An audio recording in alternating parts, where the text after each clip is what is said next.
আমি কুরবানি দিতে পারবো না, আমার বিয়াই লজ্জা পাবে। আমি নামাজ পড়ি না, আমার বিয়াই তো লজ্জা লাগে না? হ্যাঁ, আমার বিয়াই নামাজ পড়ে না, কখনো তো বলে না একটা ইমাম পাঠায় দেন আমার নামাজ শিখান। আমার বিয়াই চায় কুরবানিতে আমি তার বাড়িতে গরু পাঠাই, ছাগল পাঠাই।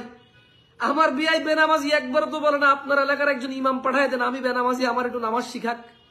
আমার লজ্জা নাই? আমি আমি আমি আমি বেনামাজি? আমি কাফের চাইতে খারাপ, মুশরিকের চাইতে খারাপ? আমি লজ্জাহীন, নির্লজ্জ। আমার বাড়িতে একজন খতিব পাঠান, আমাকে কিছু নসিহা করুক। আপনার মেয়েকে আমার ছেলেকে বিয়ে করাইছি, আপনার ঠেকা পড়ছে আমার এই দিনহীনতা নিয়ে আমার বাড়িতে একটা ইমাম পাঠান, আপনার টাকা খরচ করে আমাকে একটু ইসলাম শিক্ষা দিক, আমাকে একটু দিন শিক্ষা দিক, আমাকে একটু আদব কায়দা শিক্ষা দিক। কোনো বেয়াই তো বলে না যে আমি বেনামাজি, আমার বাড়িতে ইমাম পাঠান নামাজ শিখাক।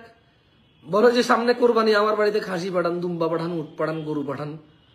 জালেম নির্লজ্জ ফকির, জালেম নির্লজ্জ ফকির।